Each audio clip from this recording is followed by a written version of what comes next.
तो आज हम देखेंगे आज़ादी के बाद के भारत बुक बिपिन चंद्र की है। इसका पब्लिकेशन हिंदी माध्यम कार्यालय निर्देशालय दिल्ली विश्वविद्यालय द्वारा किया जाता है। ये बिपिन चंद्र की बुक है और इसका ट्रांसलेशन मृदुला मुखर्जी और अदिति मुखर्जी ने किया है। मैंने ये फ्लिपकार्ट से ऑर्डर की है। अराउंड इसकी MRP 240 रुपीज़ है और मुझे 200 रुपये में आई है।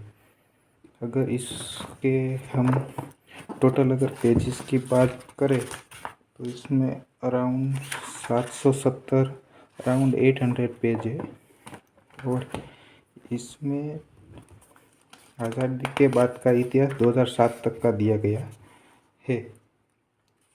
और इसका सबसे पहला एडिशन 2002 में आया था और इसका ये 2017 का एडिशन ये है।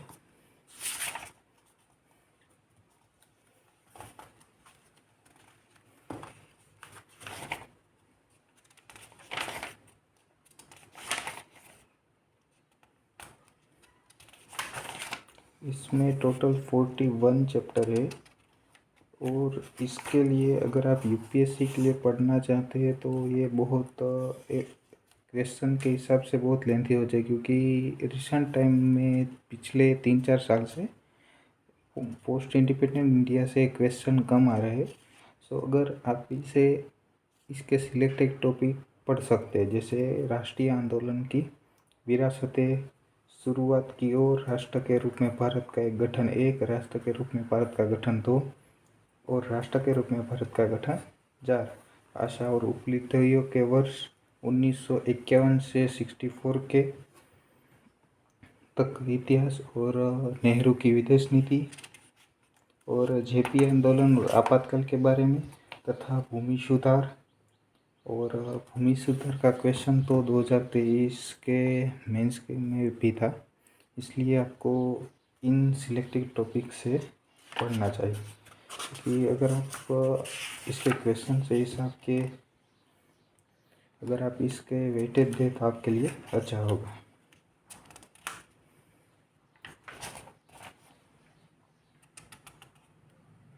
और आप ये चैप्टर भी आपको पढ़ना चाहिए, क्योंकि ये सिर्फ पोस्ट इंडिपेंडेंट के लिए नहीं है, क्योंकि इस चैप्टर से आप ऐसे और दूसरे सब्जेक्ट के भी आप इंट्रोडक्शन लिख सकते हैं। इसमें संकटगत लोकतंत्र, हर साल लोकतंत्र पर कोई ना कोई कहाँ पे भी क्वेश्चन होता ही है।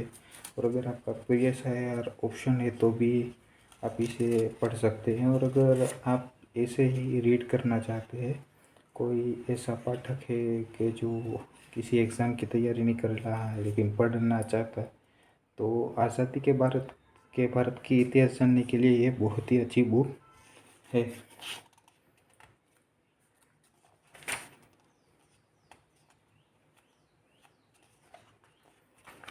और अगर आप इसे ठीक से अगर आप एक एक चैप्टर का नाम अगर पढ़ना चाहते हैं तो आप स्क्रीन पे देख के इसे स्क्रीनशॉट लेके पढ़ सकते हैं, या डिस्क्रिप्शन में एक लिंक दूंगा, टेलीग्राम की लिंक, उससे आप इसकी PDF भी डाउनलोड कर सकते हैं।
ये हरित क्रांति के रिलेटेड इस साल भी जीएस पेपर 2 में आया था, इसलिए इसका मतलब यही नहीं है कि आप इसे पोस्ट इंडिपेंडेंट की क्वेश्चन कर सकते हैं, लेकिन दूसरे सेक्शन में जो क्वेश्चन आते हैं वो भी आप सॉल्व कर सकते हैं। और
तो ये था आज का वीडियो। और यूपीएससी के रिलेटेड सारे बुक के रिव्यू देखने के लिए हमारे चैनल से जुड़े रहिए। यूपीएससी रिलेटेड बाकी की सारी के बुक के भी रिव्यू इसी चैनल पर चल आएंगे।